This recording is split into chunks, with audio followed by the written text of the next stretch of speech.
تو میں نے کہا کہ میں حضرت فاطمہ کی شان میں ایک کتاب لکھتا ہوں. بڑا عظیم الشان بات ہے, سماعت فرمائیے گا. اور میں سمجھتا ہوں کہ سلوات کے صدقے میں آپ تک منتقل کر پاؤں گا اس بات کو. اللہم صلی علی محمد و آل محمد. انہوں نے کہا کیا لکھ رہے ہو؟ کہا کہ میں حضرت فاطمہ کی شان میں, بنت رسول کی شان میں ایک کتاب لکھ رہا ہوں. تو وہ ہنسنے لگا.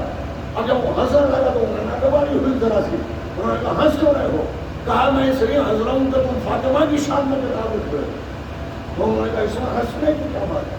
کہا کہ اگر تمہیں لکھنا ہے تو حضرت مریم کے اوپر لکھ دے. انہوں نے کہا تو مریم پہ کیوں لکھے؟ اور ناگواری سے انہوں نے کہا.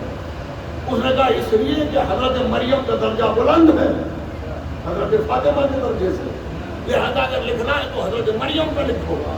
اب یہ ظاہر ہے کہ ان کی ناگواری اور بڑی. انہوں نے کہا کہ کیوں مریم کا درجہ کیسے بلند ہے؟ تو اس نے کہا کہ مریم کا درجہ اس لیے بلند ہے کہ خود تمہارے قرآن کے اندر حضرت مریم پہ پورا سورہ اللہ نے نازل کیا ہے, مگر حضرت فاطمہ پہ تو کوئی سورہ ہے نہیں. آیت اللہ قاظم قزوینی کہتے ہیں کہ اس نے یہ کہا تو میرے ذہن میں اندھیرا چھا گیا. میں پریشان ہو گیا, کوئی جواب مجھ سے نہیں مل پڑا. تو میں نے اسے کہا کہ اس وقت میں لکھنے کے کام میں مصروف ہوں گی, کوئی بحث کے موڈ میں نہیں ہوں گا, اس کے لیے کوئی اور وقت معین کریں گے. اور وہ فرماتے کہ اسے چائے پلا کے میں نے اس وقت کو رخصت کر دیا. لیکن اس کے بعد جو ہے میری بے چینی ایسی بڑی, لکھنا تو چھوٹ گیا اور میرے ذہن کے اندر اس طرح میں کھاتا ہوں, نہ پیتا ہوں, نہ سوتا ہوں کہ یہ کیا کر گیا کہ حضرت فاطمہ کی شان میں تو کوئی سورہ ہے نہیں قرآن میں. مریم کے اوپر قرآن کے اندر سورہ ہے تو مریم کا درجہ بلند ہے حضرت فاطمہ کے درجے سے. لہذا وہ کہتے ہیں کہ اس قدر مجھے پریشانی ہوئی, نہ سو رہا ہوں, نہ کھا رہا ہوں, نہ چین لے رہا ہوں. گھر والے پریشان ہو گئے کہ یہ کیا مسئلہ ہے. 4-5 دن اسی کیفیت پر گزرے تو میں گھر کا سودا لانے کے لیے گھر سے نکلا اور میں ایک قصاب کے پاس پہنچا. اس سے میں نے کہا بھائی گوشت بنا کے. اس نے گوشت بنانا شروع کیا, میرے چہرے کی طرف دیکھتا رہا, گوشت بناتا رہا. اور جب اس نے گوشت بنا کر میرے ہاتھوں میں دے دیا تو اس نے کہا کہ آقا بڑے پریشان نظر آ رہے ہیں, آخر کیا بات ہے؟ تو کہنے لگے کہ ہاں ایک مسئلہ ہے, علمی مسئلہ ہے. تو اس نے کہا کہ آگا علمی مسئلہ ہے تو ہمیں بھی بتائیے کیا مسئلہ ہے. اب ظاہر ہے کہ پریشانی کے اندر کوئی اس طرح کی بات کرے تو ظاہر ہے کہ منہ چڑچڑا تھا. انہوں نے کہا کہ بھائی وہ علمی مسئلہ ہے, ہماری سمجھ میں نہیں آ رہا, تمہیں کیا بتانا ہے؟ تو انہوں نے کہا کہ نہیں آگا ہمیں بھی بتائیے. تو انہیں اور ناگواری. انہوں نے کہا کہ بھائی وہ ایسا مسئلہ ہے کہ میں اس پر نہیں پہنچ پا رہا ہوں اور تمہیں کیا بتاؤں میں. تو انہوں نے کہا کہ نہیں آگا ایسا ہے کہ وہ ظاہر ہے کہ علمی مسئلہ ہے, ہم اس علمی پوزیشن میں کہاں ہے کہ ہم اس میں آپ کی مدد کر سکیں, لیکن اگر کوئی مسئلہ ہے تو اسے ہمیں بتا دیجیے, ہم دعا کریں گے, ہو سکتا ہے کہ دعا کی بدولت حل ہو جائے. تو یہ کہتے ہیں کہ میں نے ناگواری کے ساتھ میں نے کہا کہ اچھا تو سنو یہ مسئلہ ہے کہ وہ پادری آیا اور اس نے یہ کہا کہ مریم کا مقام بلند ہے حضرت فاطمہ سے, اس لیے کہ قرآن کے اندر مریم کے نام پر پورا سورہ آ گیا مگر حضرت فاطمہ کے نام پر سورہ نہیں ہے, لہذا مریم کا مقام بلند ہے, خود تمہارا قرآن کہہ رہا ہے. اس نے سنا اور بڑی زور سے وہ ہنسا. اب وہ ہنسا تو اور زیادہ غصہ آیا, کہنے لگے کہ تم ہنس کیوں رہے ہو؟ انہوں نے کہا آقا پر اتنی سی بات پہ کیا پریشان ہو رہے تھے, یہ تو بالکل سامنے کا مسئلہ ہے. تو اب اور زیادہ غصہ آیا. انہوں نے کہا کہ یہ سامنے کا مسئلہ ہے. کہا آقا اس کا جواب تو بالکل آسان ہے, اب تو خواہ پریشان ہو رہے ہیں. اب انہوں نے ناراض ہو کر کہا کہ اچھا اگر سامنے کا مسئلہ ہے تو بتاؤ کیا جواب ہے. انہوں نے کہا آقا اسے پادری کو بلائیے اور بلا کر اس سے کہیے کہ بھائی مریم کا مقام کبھی فاطمہ سے بلند ہو ہی نہیں سکتا. کہا کہ ہاں کہیں گے مگر کس دلیل پر کہیں؟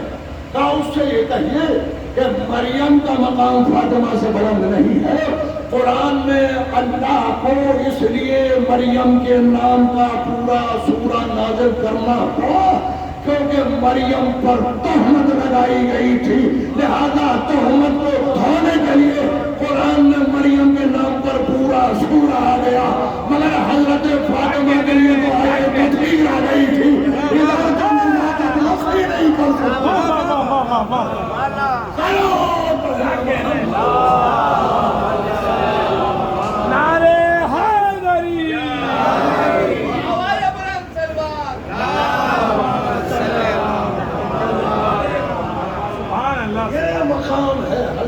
فاطمہ ذرا سلام. حضرت فاطمہ وہ ہستی ہیں کہ جو کلیدی حیثیت رکھتی ہیں. اگر آپ مباہلہ کی منزل میں دیکھیں تو حضرت فاطمہ کلیدی حیثیت رکھتی ہیں. اگر آئے تطہیر کی منزل میں دیکھیں تو حضرت فاطمہ کلیدی منزل رکھتی ہے. اگر آئے مودت کی روشنی میں دیکھیں تو فاطمہ کی مودت مانگی گئی ہے اور فاطمہ کے ذریعے سے سب کی مودت واجب ہوئی ہے. صلوات ہے محمد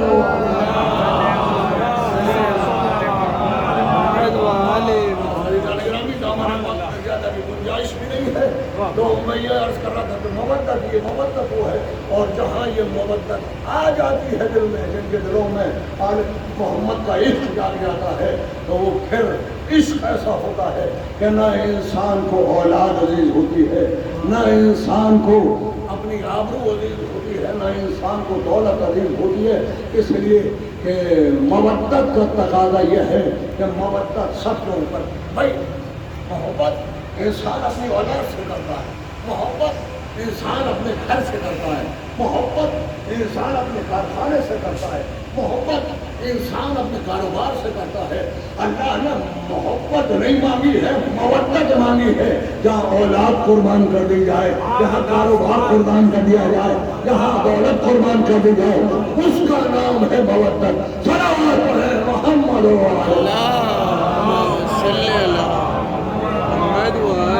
کس سے بہتر ہو؟ صلوات پڑھیے محمد.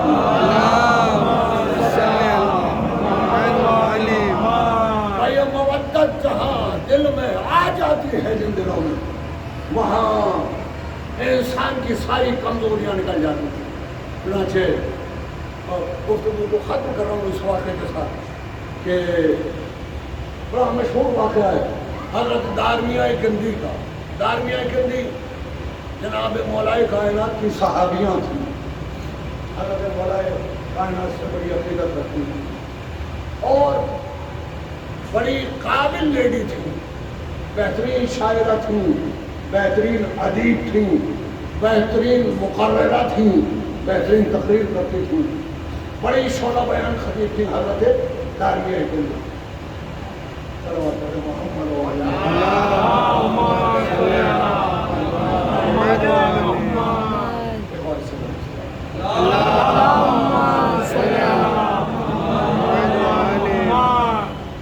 حضرت دارمیہ گندی مولائے کائنات کی باوفا صحابہ. چنانچہ ان کا ایک واقعہ بڑا مشہور ہے. مودت کے عنوان کے تحت دیکھیے حضرت کہ ہر کمزوری کس طرح سے مودت کرتی ہے. جناب مولائے کائنات کی صحابیاں ہیں. چنانچہ جنگ صفین جب ہو رہی تھی تو جنگ صفین میں ایک ایسا موقع آ گیا کہ جہاں شامی لشکر حضرت علی کے لشکر کے اوپر بھاری پڑ گئے اور حضرت علی کے لشکر کے قدم اکھڑنے لگے، شامی لشکر حاوی ہونے لگا. حضرت دارمیہ گندی یہ بھی اس لشکر کے اندر موجود تھیں، اس لیے کہ عورتوں کو بھی لے کے جایا جاتا تھا جو زخمیوں کی خبر گیری کیا کرتی تھی. اس زمانے کے اندر یہ دستور تھا کہ عورتیں لشکر کے اندر خبر گیری کے لیے اور خدمت کے لیے جایا کرتی تھی زخمیوں کی. چنانچہ حضرت دارمیہ گندی بھی آئی ہوئی تھی. چنانچہ دارمیہ گندی نے دیکھا کہ یہ تو شامی لشکر حاوی ہوتا جا رہا ہے اور ہمارا لشکر پیچھے ہٹتا جا رہا ہے، تو ایک دم وہ اپنے حجرے سے نکلی، اپنے خیمے سے نکلی اور نکل کے آنے کے بعد ایک اونچے مقام کے اوپر کھڑی ہوئی. اونچے مقام پر کھڑے ہونے کے بعد انہوں نے آواز دی اپنے بیٹے کو. ان کا بیٹا بھی مولا علی کے لشکر کے اندر لڑ رہا تھا سپاہی، تو اس بیٹے کو مخاطب کر کے انہوں نے ایک طرح سے سارے علی کے لشکر کو متوجہ کیا اور ان کی وہ تقریر تاریخ کے اندر موجود ہے. پھر وہ اپنے بیٹے کو انہوں نے متوجہ کر کے کہی، انہوں نے کہا کہ اے میرے لال، تو پیچھے ہٹ رہا ہے شامی لشکر سے، تو اس لشکر سے پیچھے ہٹ رہا ہے جس کے بارے میں تجھے یقین ہے کہ یہ باطل پر ہے اور تو اس کا ماننے والا ہے. تجھے پتہ نہیں ہے کہ تو اس مولا کا ماننے والا ہے، تو اس علی کا ماننے والا ہے، تو اس علی کے لشکر کا سپاہی ہے کہ جس کا کہنا یہ ہے کہ جب وہ میدان جنگ میں اتر جاتا ہے تو اسے پرواہ نہیں ہوتی ہے کہ موت اس کے اوپر جا پڑے یا وہ موت کے اوپر آ پڑے۔ ہلو پڑھے محمد۔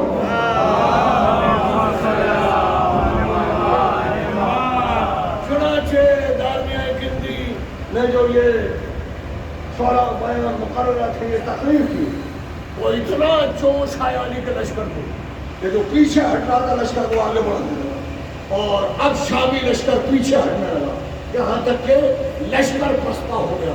تو جب یہ لشکر پسپا ہو گیا تو امیر شام اکثر یہ کہا کرتے تھے کہ اگر اس موقع کے اوپر اس لیڈی نے، اس عورت نے وہ تقریر نہ کی ہوتی تو ہم نے اچھا خاصا میدان جیت لیا تھا، وہ تو اس عورت نے معاملہ خراب کر دیا۔ چنانچہ ایک مرتبہ حج کے لیے آئے ہوئے تھے خانہ کعبہ میں، دربار لگا ہوا ہے، سجا ہوا ہے، لوگ وہاں پہ ٹینٹ لگتے تھے، دربار پورا ہوتا تھا، صحابہ پورے ہوتے تھے، اسی شان و شوکت سے پہنچے ہوئے حج کرنے کے لیے۔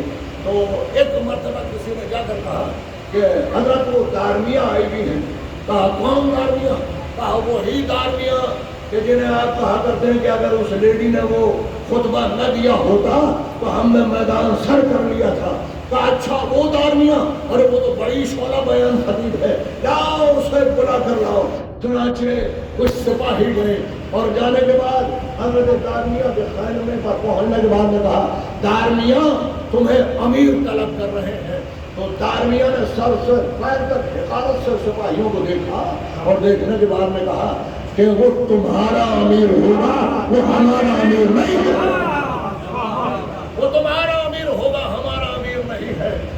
چنانچہ انہوں نے کہا کہ بھئی یہ ایسا کیوں کر رہی ہو؟ کہا کہ بھئی جاؤ جا کر یہی جواب دے دینا کہ وہ ہمارا امیر ہے اور دارمیہ کا امیر نہیں ہے۔ چنانچہ سپاہی آئے اور انہوں نے آنے کے بعد میں کہا کہ وہ تو آنے کے لیے تیار ہی نہیں ہے، وہ تو آپ کو امیر بھی ماننے کے لیے تیار نہیں ہے۔ چنانچہ ایک بڑا کمانڈر بھیجا گیا، اس کے ساتھ میں اور سپاہی بھیجے گئے، کہا کہ جاؤ دارمیہ کو لے کر آؤ۔ اب یہ بڑا افسر پہنچا اور پہنچنے کے بعد اس نے کہا کہ دارمیہ تمہیں امیر نے طلب کیا تھا مگر ہم نے نظر انداز کیا امیر کی طرف کو۔ تو اس نے کہا کہ کیا سپاہیوں نے جا کر بتایا نہیں کہ میں نے کیا کہا تھا؟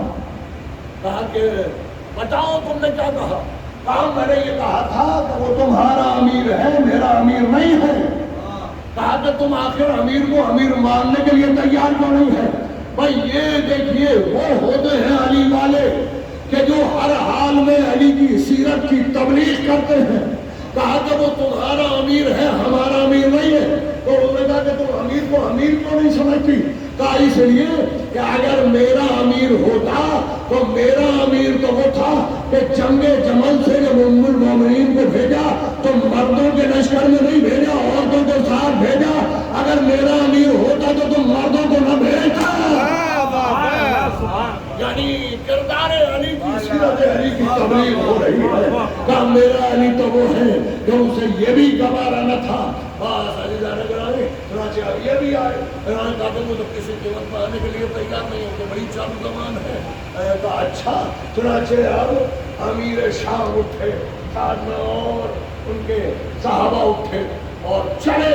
کہا چلو ہمیں لے کے دارمیہ کی طرف، ادھر سے یہ چلے ادھر سے دارمیہ خانہ کعبہ کے حج طواف کے لیے چلی۔ ایک چوراہے کے اوپر دونوں کا آمنا سامنا ہو گیا، لوگوں نے اشارے سے کہا یہی ہے دارمیہ، اور ایک مرتبہ سامنے جا کر امیر شام کھڑے ہو گئے، دارمیہ کا راستہ روک کر کھڑے ہو گئے۔ ایک مرتبہ دارمیہ نے سر سے پیر تک دیکھا، کہا سامنے سے ہٹو۔ کہا کہ جانتی نہیں ہو دارمیہ کس سے بات کر رہی ہو؟ دارمیہ نے فوراً پلٹ کر کہا کہ جانتا نہیں ہے کس مقام پر بات کر رہا ہے، یہ تیرا محل نہیں ہے، یہ خانہ خدا ہے۔ یہاں بڑے بڑے اپنا غرور اپنے محلوں میں چھوڑ کر آتے ہیں۔ ایک مرتبہ گفتگو شروع ہوئی، ادھر امیر نے کچھ کہنا شروع کیا، دارمیہ تو بڑی چک زبان تھی، انہوں نے برابر جواب دینے شروع کیے۔ بڑا لمبا مکالمہ ہے، اس میں سوال نہیں کر سکتا.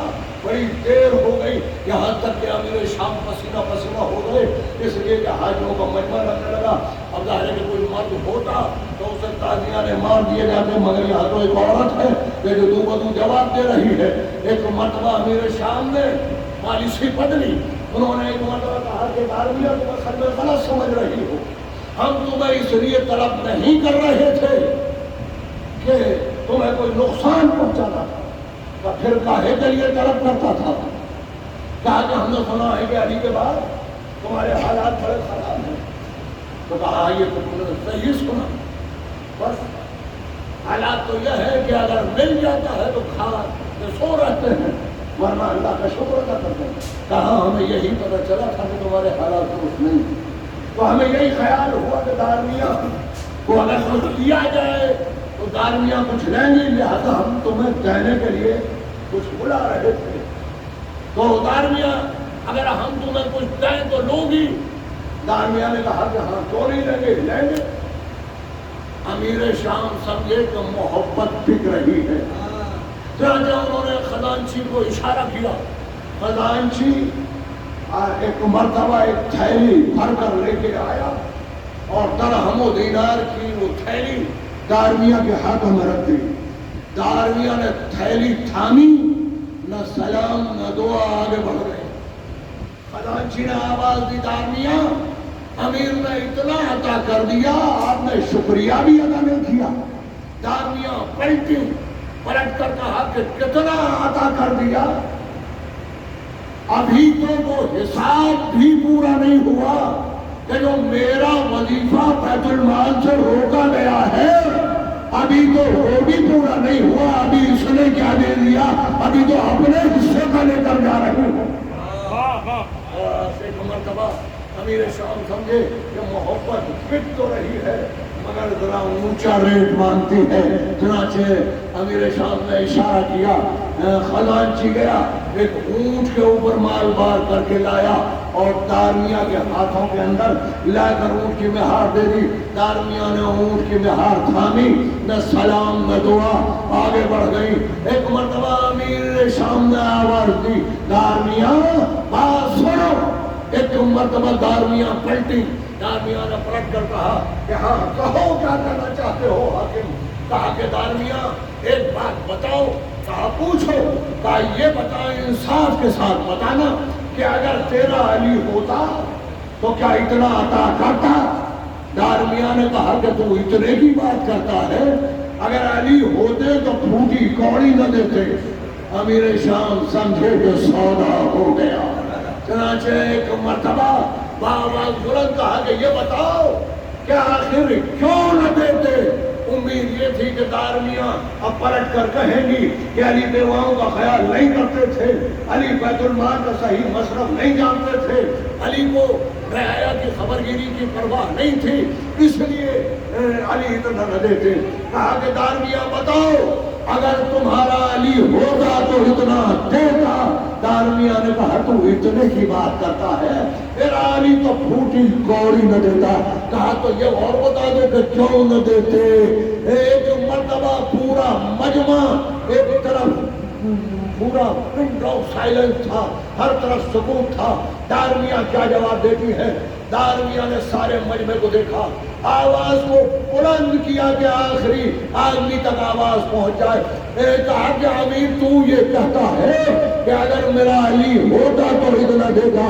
میرا جواب یہ ہے کہ علی ہوتے تو پھوٹی کوڑی نہ دیتے. کہا یہ بھی تو بتاؤ کہ کیوں نہ دیتے. کہا اس لیے کہ بیت المال غریبوں کی حاجت روائی کے لیے ہوتا ہے، مخالفوں کی زبان بند کرنے کے لیے نہیں ہوتا.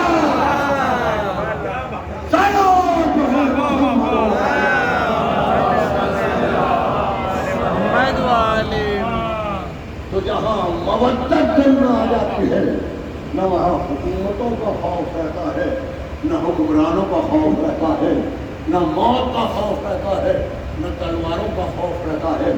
یہ دنیا جو آج ریسرچ کر رہی ہے، یہ دنیا جو آج سر جوڑ کر بیٹھی ہوئی ہے کہ کربلا والوں میں ایسی کون سی طاقت تھی کہ کربلا والے بھوک خوشی سے برداشت کر رہے ہیں، پیاس خوشی